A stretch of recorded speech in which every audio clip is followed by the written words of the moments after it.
Good evening and welcome to Cardinal Dash. I'm Daniel Martinez-Krams. So happy to be joined once again by King Jemison, our man who was in the Rose Bowl last weekend to catch that crazy game to end the season. King, thank you so much for joining me once again. The first thing I want to get to is Stanford's season overall. We get to the end, we start checking our grades, we go on Access, and what do we see if we're Stanford football evaluating our season? I see a grade that I think most Stanford students would be disappointed with because we're very spoiled and incredibly competitive, but it's a fantastic grade nonetheless, and that is a solid A minus. And I was tempted to just bump it up to that A, but I think that it would be insulting to Stanford football as a program to say it was an A season when you don't win the Pac-12 or don't win the Pac-12 North. But it's an A minus because of how much this team fought through to have a winning record, to finish at 4-2, to beat a number of good teams on their schedule, particularly Washington and UCLA. Obviously, both those games on the road. All 4 wins came on the road. You take back the axe. So many good things happened.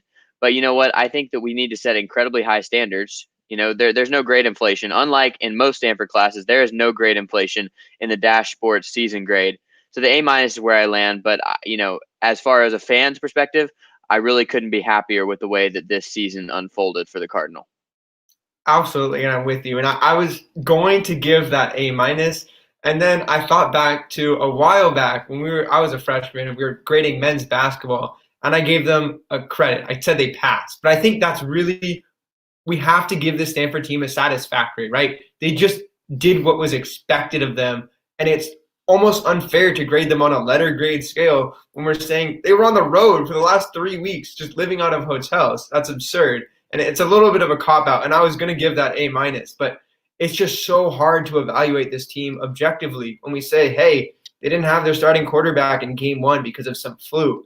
Next week, Davis Mills not able to practice, and then that spirals through the rest of the year. But what they did accomplish, taking back the axe, that's an automatic A range type of thing for Stanford. And we also have talked in the past about how important it is for Stanford to figure out where it wants to be as a program.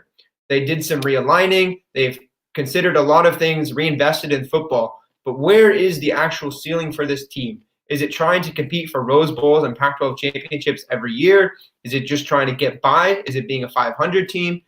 This takes a step towards setting the goal for Standard, the gold standard for Stanford as being high, as being towards that A range, as being someone who's competing, and for that very successful season. But it just seems unfair to even give them that A minus because being Stanford students, we don't take that too lightly. You're exactly right. And that, I think the S is the perfect grade. I loved in spring quarter when it was all the S and C, it just took that pressure off. But I think that this is a football team that showed that they have higher aspirations. And that if they, I think, are incredibly satisfied with how this season went, but that doesn't mean they don't wish for more. And I think the one thing that's holding it back from that perfect A or even A plus is that third quarter against Colorado. If that third quarter against Colorado goes differently, and really the first half where Davis Mills was still rusty from the COVID absence, then I think that this is a 5-1 team that played in the Pac-12 championship. And the way USC looked on Friday night, this Stanford team would have beaten USC in the Coliseum and won the Pac-12. But I think all things considered, this is also one that if you were writing a college app or, your grad school app on this one, you might look at this A minus and say, this was actually the greatest accomplishment of my college career because I had a lot going on while I was taking this class. I was facing a lot of adversity that had nothing to do with the class itself. And I think that is primarily due to having to be on the road from December 1st to December 19th and having more stringent COVID regulations that are holding you back from training camp throughout. And they overcame all those things to have a winning season.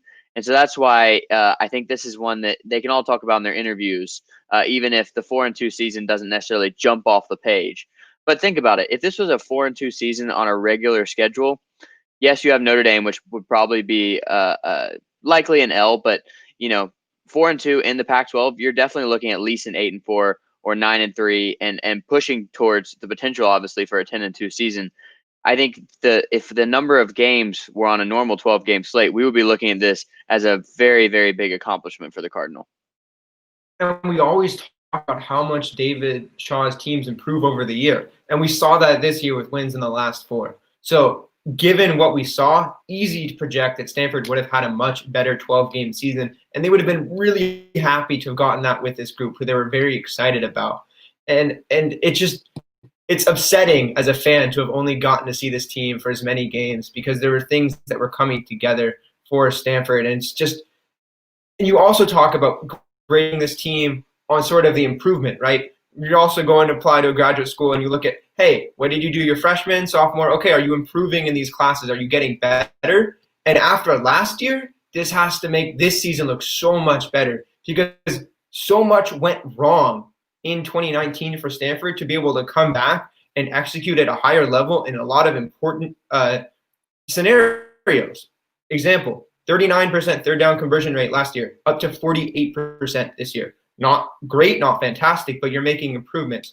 Red zone offense, 47% touchdowns in 2019, up to 78% this year. That is a huge number, and that is so much why Stanford succeeded this year, because they were able to convert into sevens, not settling for threes.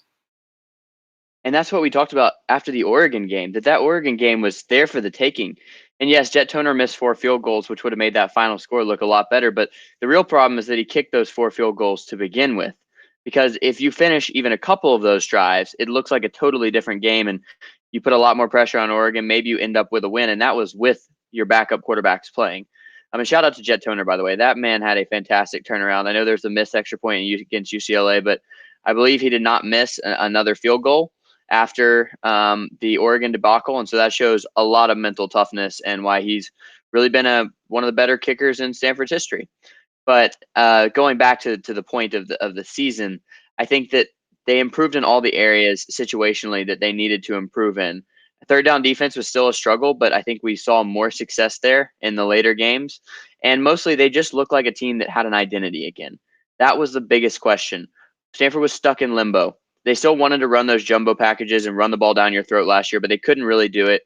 The year before, they basically turned all air raid when Bryce Love was hobbled and not running like people expected him to. And so they were just not sure of the footing that they were going to stand on. And this year they got back to Stanford football. And I think as much as I wanted them to pass the ball more and open up the offense, I did see better play calling throughout the season. But mostly I saw a team that not only had an identity, but was able to execute it. And so I think the growth of the offensive line and the physical nature of this team, particularly offensively, is just what made them so dangerous. And then if we are going to break it down into offense and defense, I think you have to put the offense at a almost clear A level over the course of the season. And I think a lot of the struggles happen on the defensive side, where you say, here's stuff where Stanford needs to improve. They need to either address it in recruiting, they need to either address it in scheme, because there did seem to be some endemic problems there in the defense. But when you have your special teams winning games for you, that's something special, right? So if you look at all 3 phases, in 2 of them, Stanford is near the top of the conference. And that has to be worth something, especially this year with all of the hardships, because it is important that we come back to it, that they have been on the road. They were practicing at high school fields, and I was so ready to make the joke, like, hey, they're practicing on high school fields, and they go out on Saturday and look like a high school team. But they didn't do that. They were able to execute at the Division I level throughout the entire season. Sure, the Oregon game, Colorado game weren't pretty, but they were able to get wins, get to 4-2. Could have been in a bowl game, right? They had to decline that opportunity, and I think, again, that was the right decision to make. But it just seemed like a lot of things went right for Stanford this year in terms of building back what they want to be, in terms of establishing the run game, showing recruits that, hey, we actually got an idea about what we're looking for. And of course, there's going to be hard scenarios. The recruiting wasn't great this year, but that's because Stanford didn't get to show off its campus. There's explanations for a lot of why the problems were there. Of course, I'm not going to take those excuses, but then you try and apply with your little grade report card and you say, hey, there's extenuating circumstances here. I'm proud of what I was able to accomplish. And I think that's oh, please. Oh, no, you keep going. I was just going to segue that right into our next topic, which is for these players being able to show their extenuating circumstances with the question of, should I stay or should I go? A lot of Stanford players on the fence about potentially leaving for the NFL, maybe seeking other opportunities. Everyone has eligibility to come back for next year. So, King, when you're looking at this, who do you think is someone who could either leave for the NFL or stay, or where are you looking at this? Well, I'm just going to make one last point in that last question that I think also should segue into this one. I think it's the first time since probably 2016 that Stanford leaves the season feeling better about itself than when the season began. Obviously, last year when you go 4-8, there's nothing to feel good about at the end of the season, particularly when you end the season on a 4-game losing streak. 2018, you go from being 4-0 and in the top 10 to finishing 9-4 and losing to the best teams on your schedule. And then you go back 2017, have a good season, go 9-3, but you lose the Pac-12 championship, lose the Alamo Bowl. Go back to 2016, and obviously it's not a coincidence that you ended that season with a few consecutive wins and ended the season near the top 10, maybe in the top 10 with that Sun Bowl victory over North Carolina. But I think you saw a direction about the program. That program that was going to be losing Solomon Thomas and Christian McCaffrey. So you knew there would probably be a step back, but at least you saw fantastic play along the offensive and defensive lines. You saw a potential star at quarterback who, even though he didn't quite pan out, provided some exciting moments for Stanford. So there were a lot of good things to take away from that season. I think that's how I feel coming out of 2020, is that I'm just more excited for 2021 than I ever thought I could be as it relates to Stanford football.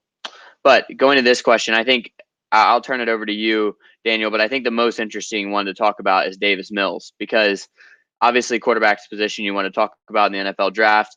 Davis Mills, if you take out the third quarter against UCLA and the start of the fourth quarter, was the best quarterback in the Pac-12, and it wasn't even really close.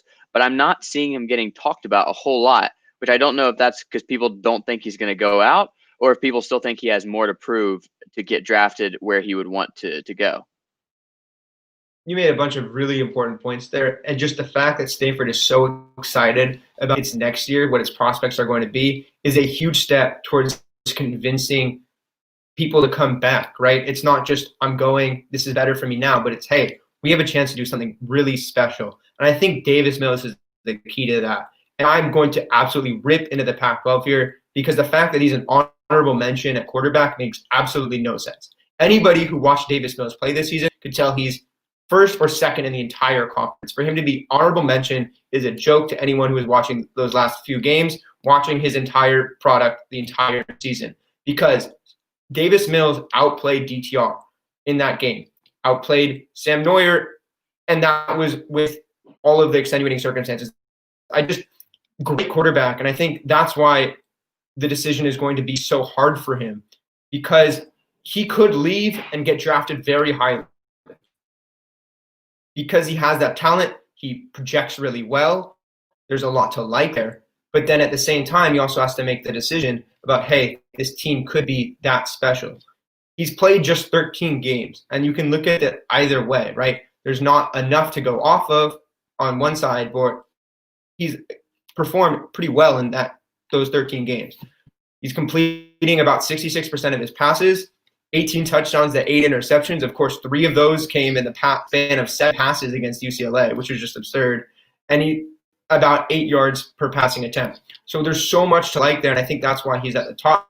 Because part of the reason that I think Stanford has to be graded on a curve, of course, is because 2 players already took their name out of consideration.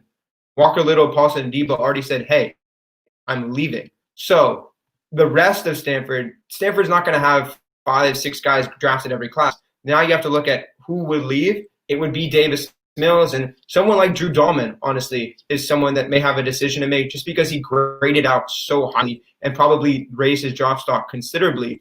He was the top-rated offensive player in the entire conference, according to PFF.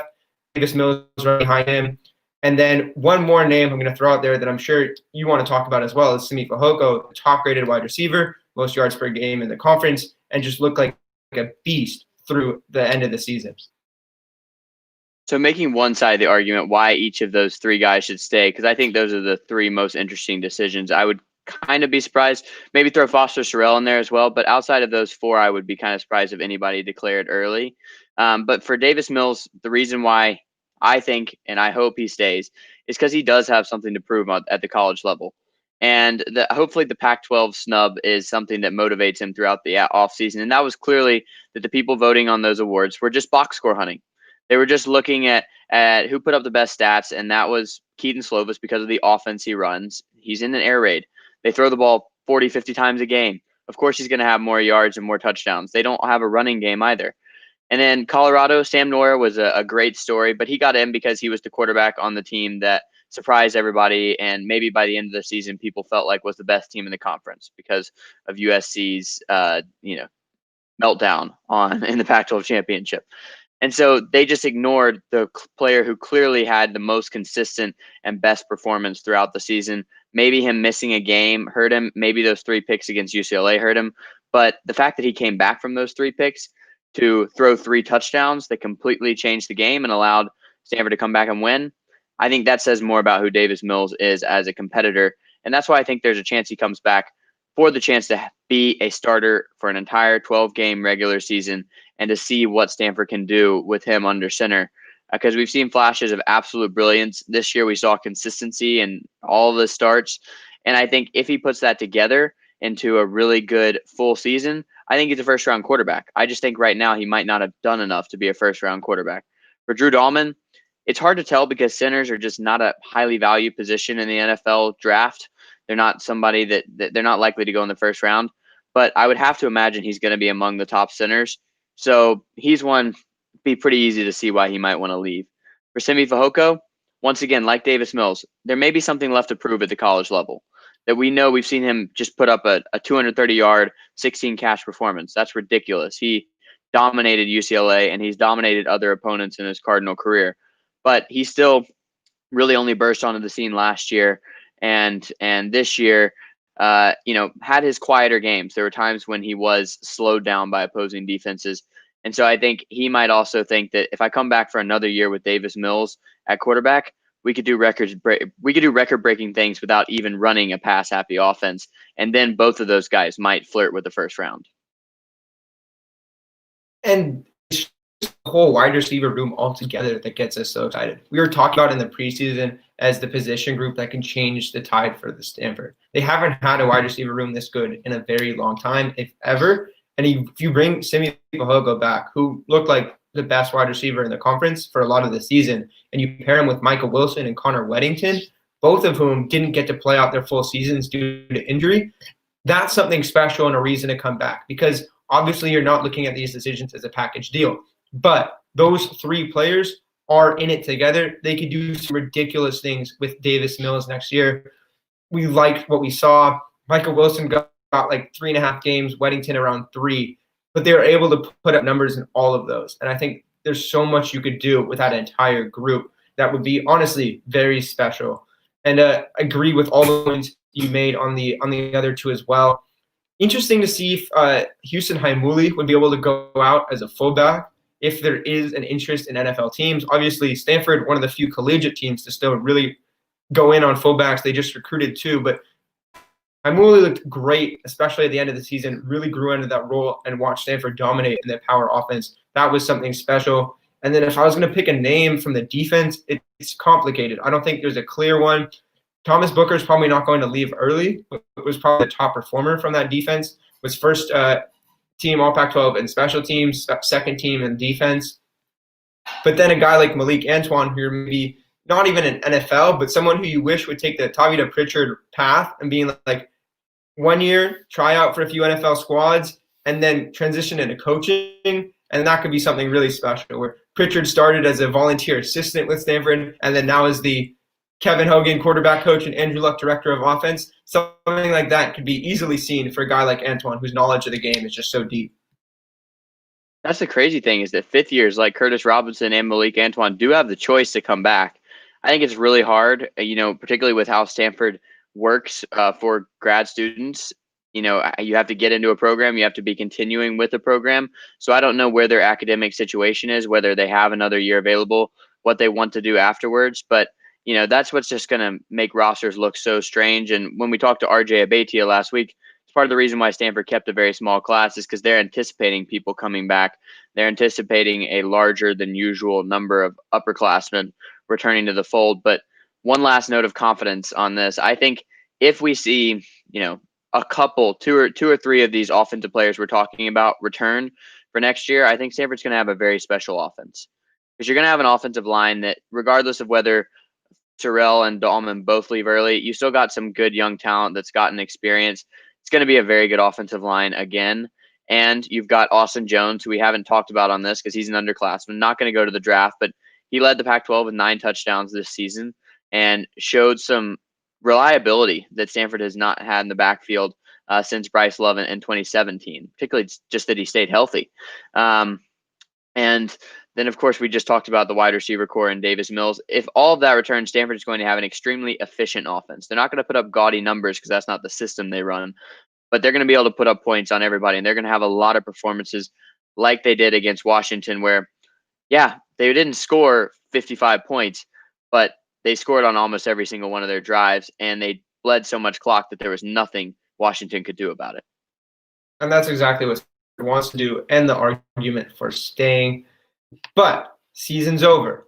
Now, Cardinal fans got a little bit more going on, a little bit more you got to turn your attention to because there's so many great things happening on the farm. So, King, coming up in this winter, spring period, where are you going to be focusing your attention?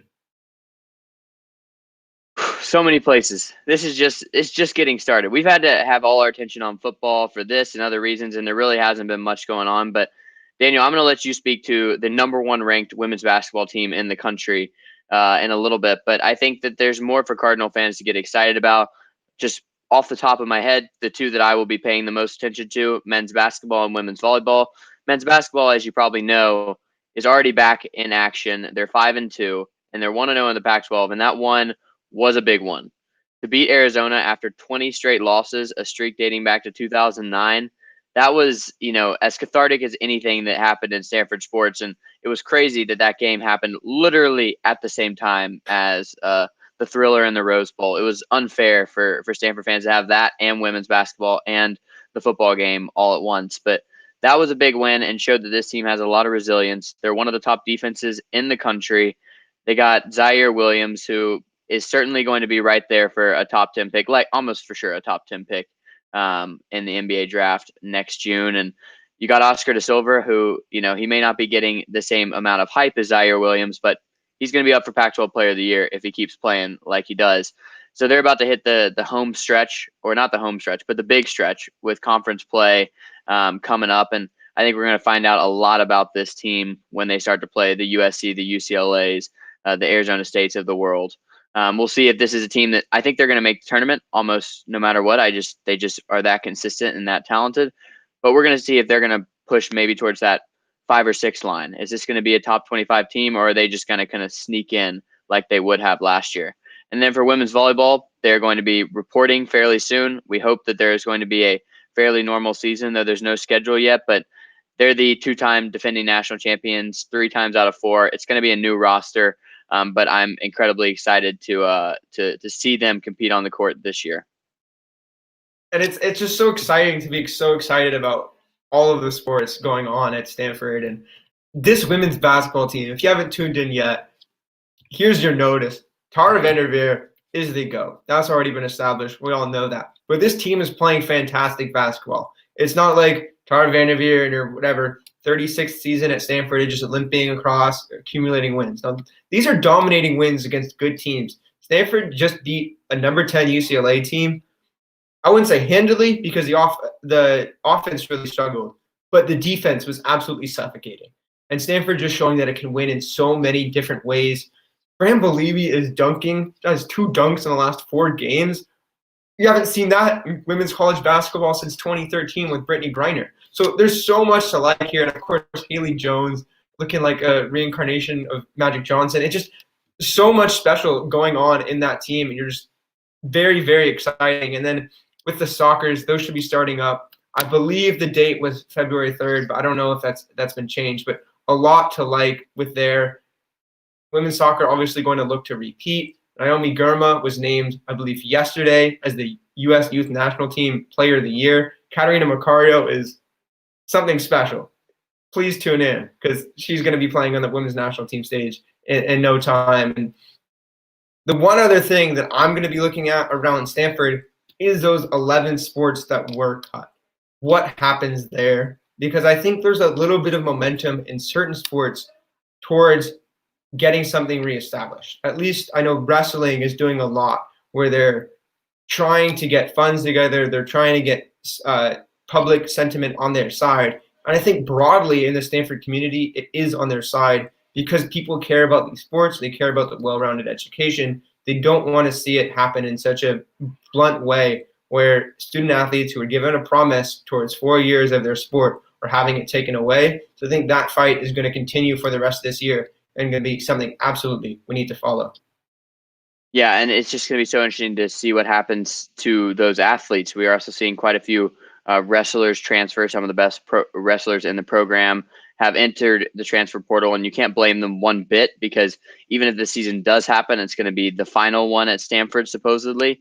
And I just, we've talked about it. We're both infuriated by the decision, think it's incredibly hypocritical, and think that it's going to hurt Stanford athletics as a whole, even while it allows for a diversion of resources. Is effectively what Bernard Muir was arguing for in his letter, is that it would allow Stanford to have a athletic department that functions more like everybody else with the focus on the money sports. Well, we said that's not what Stanford should be about. But I don't see these decisions reversible right now. That just seems to be the party line. And I think it's a noble effort that everybody should continue to support. But I think if I was a betting man, I would be taking the side of those sports are probably not coming back. And so it's going to be a sad farewell, and we'll see how many of them end up getting to have a season or a normal season this year, and see what happens to the athletes who have had the rug ripped out from underneath them. And that's something that we can't forget about, even though it's old news, that there is that sadness in Stanford athletics. But Daniel, I mean, what are you most looking forward to over the next month of Stanford athletics? Point out some women's basketball games that everybody should be tuning into. Well, right after the new year, Stanford's going to head over to Arizona, play Arizona and Arizona State. Arizona is a top 10 team right now, led by Ari McDonald. That's going to be a really fun game to watch. Arizona got Stanford once last year. There's some bad blood. They're going to want to be able to show that, hey, we're the number one team. We're not going to be pushed around by anyone, even though we're having this little 5-day break. I mean, not being talked about as much as the football team, but the women's basketball, men's basketball, in the exact same boat of getting kicked out. Men's basketball is playing games at the Santa Cruz Warriors facility. Women's basketball has traveled all over. They were just in Stockton for a win and then down to Los Angeles. Some crazy stuff. Have to watch that. And then when Stanford plays Oregon for the first time this year, this is a reloaded Oregon team, but haven't lost much. That one is going to be huge to tell both where Oregon is at and where Stanford is at, because as of right now, Oregon is the class of the Pac-12. Stanford, for the first time since 2014, picked to win the conference. Beating Oregon is going to be a huge game for Stanford. Yeah, and I'll stick on that Stanford-Oregon rivalry. It's going to be very relevant in men's basketball as well. Oregon is one of the only ranked teams in the Pac-12. I believe they may be the only ranked team in the Pac-12 at this moment. I'm not sure they're the best team in the Pac-12. I still think that's UCLA, and that'll probably come through by the end of the season. But Stanford is going to go to Oregon on January 2nd, and I think that game is going to be a big measuring stick for the Cardinal. The home win over Oregon last year was a sign that Stanford was not just beating up on nobodies, that they were not just a non-conference darling, that they could compete in Pac-12 play. And really, if there had been a tournament, that's probably one of the wins that would have pushed Stanford onto the right side of the bubble. But they got a chance to stack some wins at the beginning of Pac-12 play. They obviously already got the Arizona game. Well, they're going to travel to Oregon State, and then after Oregon, they have Washington and Washington State at home, then Utah on the road, Colorado on the road.